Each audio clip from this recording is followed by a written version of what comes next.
Welcome back to the Student Hub Live. In this session, we're going to take a look at reading. Okay, so this is a really important academic skill, and we've just been looking at time management and this whole idea that there are all these strategies and you need to pick a few up and see how they work for you. And reading is much the same. It's a skill that you're going to need to get to grips with when you're reading a lot of content. And here to talk about this is Azumah Dennis, who is joining us from Education and Leadership Management. Now, Azumah, you're a senior lecturer and you chair 2 MA modules, so a very, very busy lady. But you've also been studying for quite a few years and are continuing to study as well. So you're both writing a lot and reading a lot, and assumably reading for pleasure as well as reading academically. Yes. Now, for some of our new students out there, they will have been reading as well, and there's often this anxiety about it's different, isn't it, reading academically. So can you tell us then, what's the main sort of difference in your eyes about reading for pleasure and then reading all of these module texts and reading papers? Right. Okay, well, it's all reading, so it has more in common. It's more similar than it is different. It is reading, it's looking at words on a page, trying to make sense of what they mean.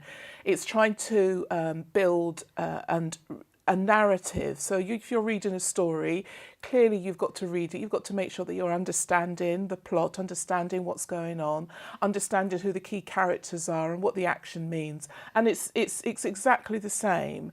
I think the slight difference between the two, and it is a slight difference, is that when you're reading a novel, you're reading purely for pleasure. You can read for 10 minutes, you can read for 10 hours, you can read it on Monday and forget about it until the following Monday. It's just a pleasurable thing, and you're using your imagination. When you're reading for your studies, it's much more purposeful, and I think you have to engage with the text in a slightly different way. You have to think about it in a slightly different way. You have to be very clear about what your purpose is for reading the text, for example. You will enjoy it, you should enjoy it, and the reason why people study is because they gain pleasure out of it, but it is a different type of pleasure. And if you like, you're using your intellect rather than your imagination. Yeah. I've heard many students, and in fact I've been in a very similar boat a lot of the time, where sometimes you're reading, it's just not going in. I'm reading it, I'm physically reading the words, but it's just not making sense. And some texts can be incredibly dense or very complex. Sometimes you can read a long piece of text and it's not really saying a huge amount. How do you sort of get to grips with those ideas that aren't necessarily going in when you technically are reading but maybe not understanding? Yeah, it's a good question. I honestly think if you're getting to that point where you're reading, you're clear about what your purposes are, or you're really struggling with the text, probably put the book down, go and make yourself a cup of coffee, have a bit of a rest, and then come at it again. I also think that you have to be quite selective with what you're reading. I don't think that you need to feel that if you're presented, as most of us are when you're doing a course, somebody presents you with a reading list of X number of books, you don't have to systematically work your way through every single word of every single page of every single book in the order that it's presented to you.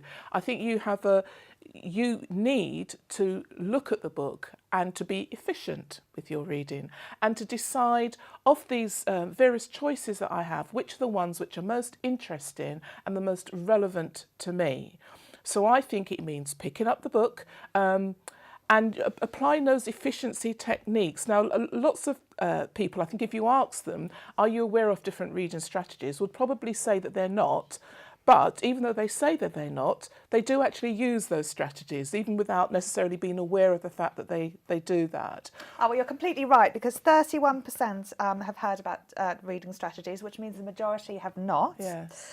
That's having heard about the reading strategies, which I take as a different point to knowing or having different reading strategies. Yes. But also 81% of our students said that when they read long text, they often lose track of the point. So I think it's a common issue, and I think something that we can hopefully learn. So I'm really pleased you've got some skills here that we can try and sort of use.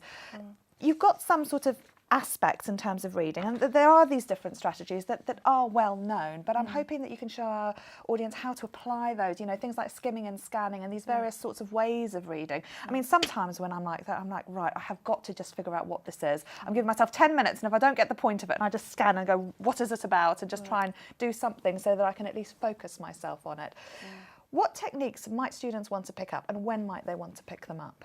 Okay, so we've talked about skimming and scanning. So if you're scanning the text, I think that you're really picking up a book or a research paper, an article, whatever it is, and you're going to have an overview, have a good look at it, and make a decision about whether this is what I actually want to be reading.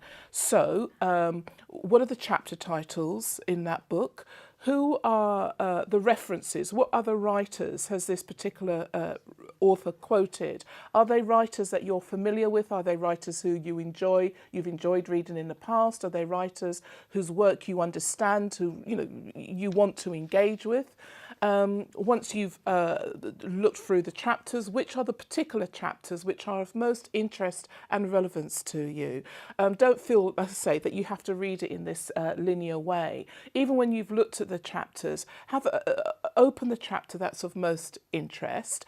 What's the introductory paragraph? Sort of flick through and just try to pick up a kind of sense of what is this chapter about? What's the main kind of line of argument, the main narrative, the broad structure of this chapter? How is it set out?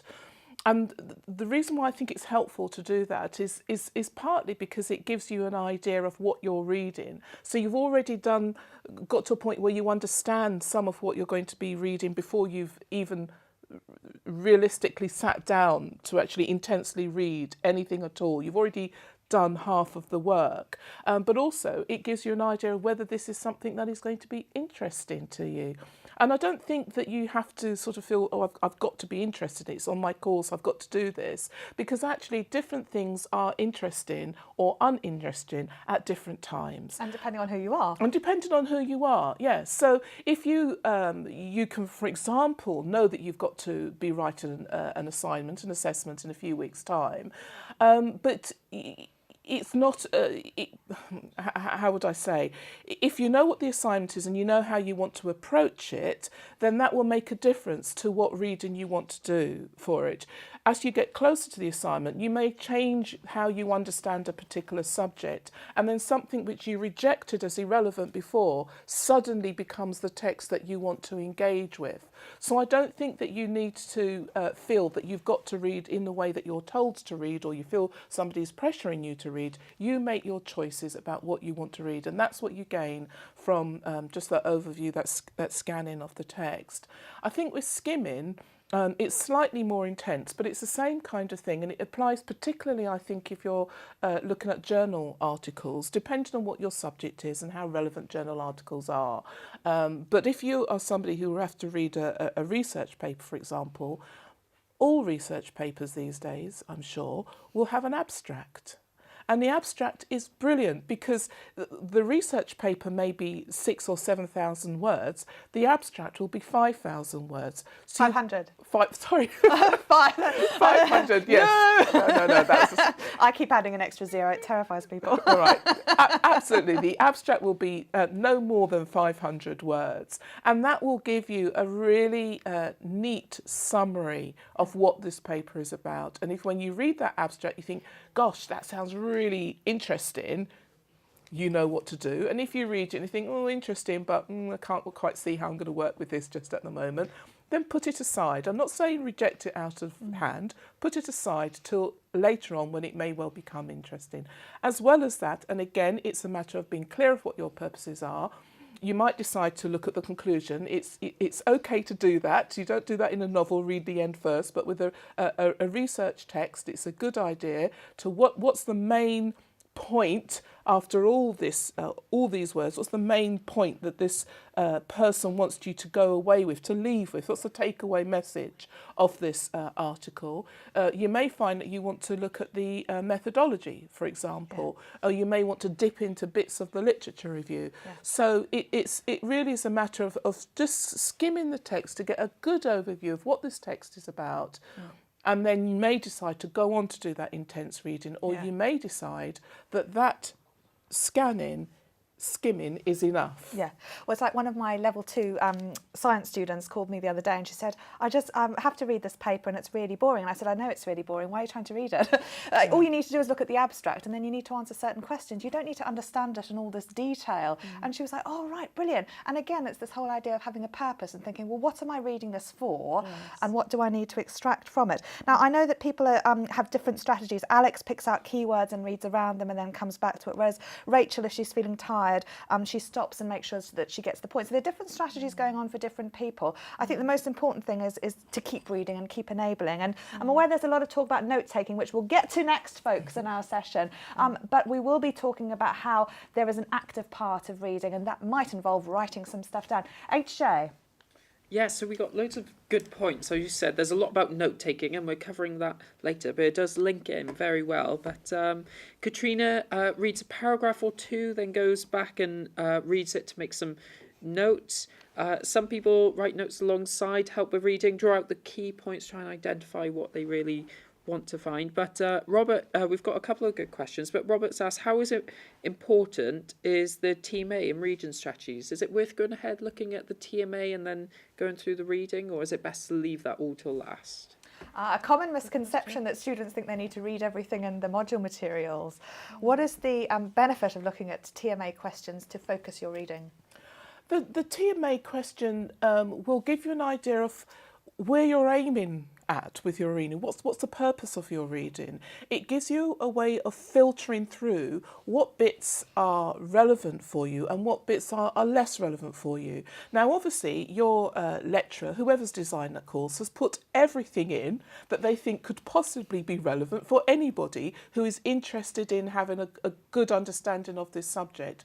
But you're not necessarily going to be as enthused or as engaged or be able to relate to all of the material with an equal degree of intensity. Some bits of it will really resonate for you and really be meaningful for you, and you'll want to pursue that idea in depth, perhaps in even greater depth than the material would have implied. And that's fine, because that's an important part, I think, of what your lecturers will want to encourage, is for you to take the materials as a starting inspiration and then to follow through on your own lines of inquiry, your own lines of interest. And that's quite legitimate. Yeah. So it's a good idea, I think, to read the TMA, to have an idea of how you might shape a response to what you're being asked to do, and to let that guide your reading. So again, it's that whole idea of, I guess, the assessment is the point, the purpose of what you're trying to read, and then you're trying to put that in some sort of context. I love what you're saying, Azumah, because this was something, I did in my undergraduate degree. Well, I think I'm really interested in this, and I'd go off on a tangent and I'd be really inspired by it. And you look back, and sometimes I remember those chapters that I didn't get, and I was really struggling, and I thought, I can't read through this, it's not making sense to me. And I don't care about that now. What sort of matters now is, can I construct an argument? Can I write a good introduction? Can I reference? All these sorts of skills that you pick up with that content. Sometimes I think we can get so hung up on the bits that maybe we don't understand and lose sight of actually that this is our degree. And it's our assessment as well. So some students want to do incredibly well, in which case following that guidance is imperative. And for some students, they're very interested in a particular area because of their background or because of their own stuff, that they're bringing to their research setting. Yes, I mean, any course material that you engage with, really what's important is that you can internalise, that's probably not the right word, but you can make sense of it in the context of your own life, your own areas of interest, your own understanding. So not all of it is going to mean the same thing to everybody. We all bring our own interpretation, perhaps is what I want to say to that material. So read it and engage with it, but some bits read intensely, some bits you can read perhaps less intensely. Now I want to talk about reading as active versus passive, and we asked our audience about strategies that they use for active reading, and we're going to take a look at what they had to say in just a second. But can you tell us this idea about questioning the text, and how sometimes we might have questions that is the TMA question, but sometimes we might sort of say, who is this person? What are they doing? We can sort of create questions to sort of frame the context that the text is embedded in. Yes. So what's important, I think, when you're reading, is that you don't just treat it as a passive process. There are these words. I've just got to absorb them, try to memorise them or make sense of them, and then my job is done. I have read them. You actually need to be engaging in. I mean, I tend to think of the reading process as similar to a discussion. So the writer has had their say. They've written it all down, and it's up to you now when you're reading it to be all the time interrogating the text. So the writer will make a statement, and then you look, well, on what basis are they making that statement? On what evidence are they presenting to make sure that I can feel confident that what they're saying is true and is reasonable and is accurate?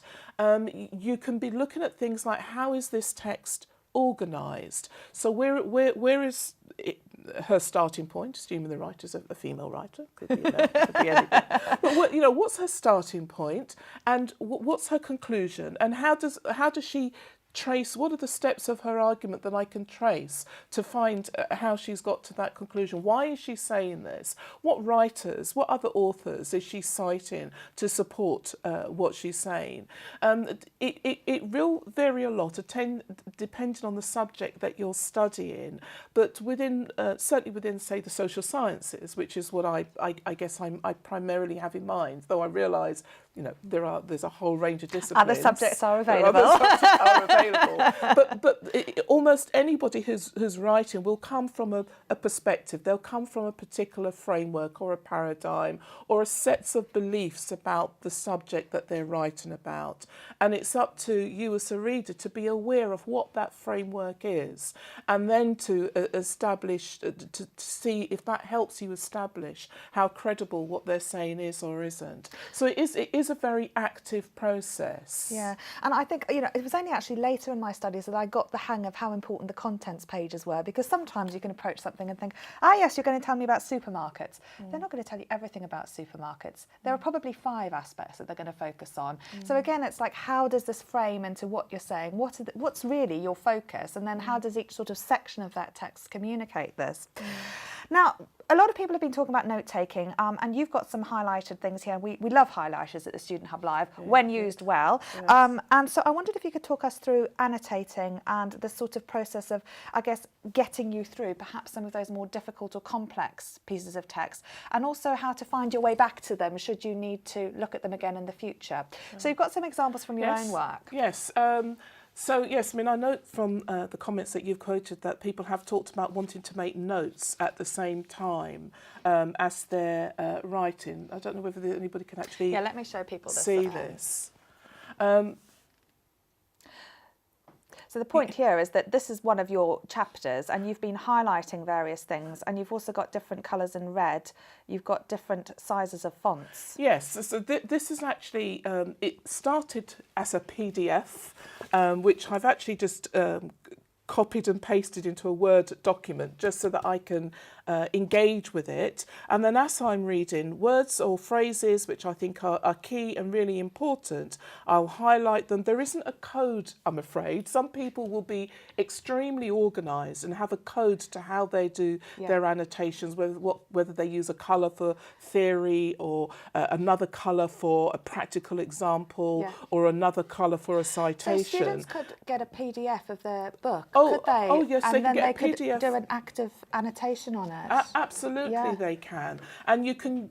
What's helpful with this is when I come to look at this again, most of the reading that we do, you probably will want to put them into piles, those that you're going to read again, those that you'll refer to if you have to, those that you've read and you've understood and you're not going to go back to read that one again. But filing. Filing, yes. But if you've got your text that you know you're going to read again, you won't want to read the whole thing with the same intensity you read it first time. Yeah. So when you've done your highlights and your annotations, it just helps you remember the key things that struck you the first time around. So I'll do everything. I'll change the font colour, I'll change the font size, I'll put boxes in things, I'll make sort of comments and annotations in it if there's something that's said that I don't particularly agree with. So it is that is also quite an active thing, which I'll do with the text. With this one here, it's just much more straightforward. It's literally just a standard PDF. It's a short research paper, and I've just done straightforward highlights of it. Nothing particular stunning there. So you haven't annotated this I one? haven't annotated this one particularly. And you've got different colours. I have got different coloured highlights of it.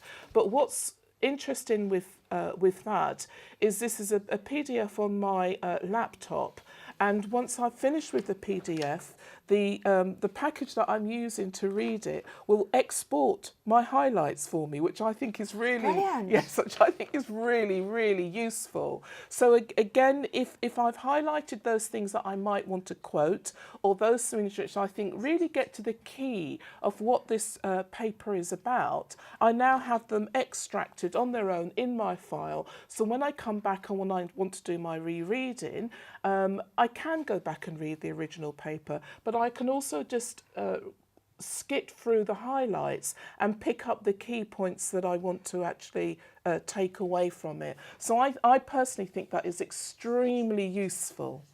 And none of this is are my own words. It's reading, because it's really taking the words of the writer and just helping me make shape and engage with them and understand them. Now, Azumah, surely this is an excellent way to take notes from your module material. It is. Say no, say no, say no.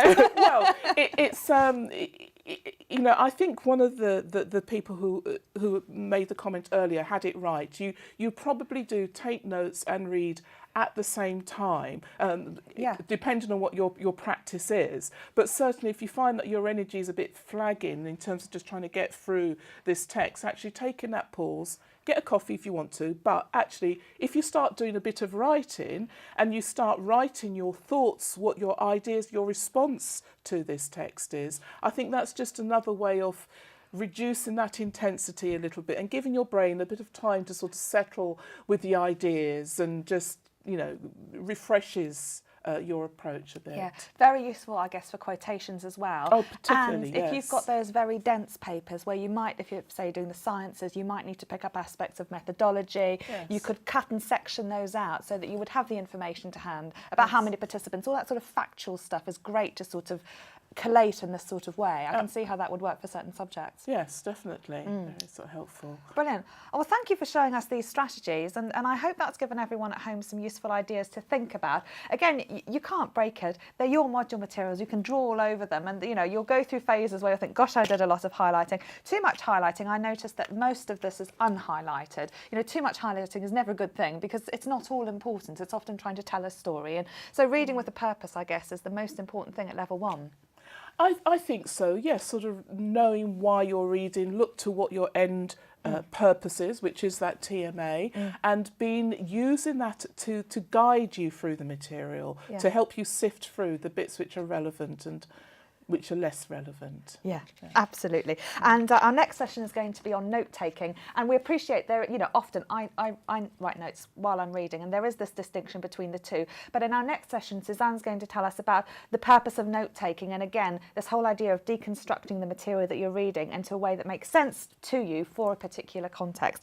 Right, well, we're now going to show you a campus tour of Walton Hall, which was where it all started. But Azumah, thank you so much for joining me today. It's been a fantastic session. All right, thanks very much. We'll see you back in a couple of minutes. It's 10:56 and there's just been talk of chocolate, which is pretty late in the day for a Student Hub Live. So grab a snack, grab a cup of tea. We'll see you back in a few minutes.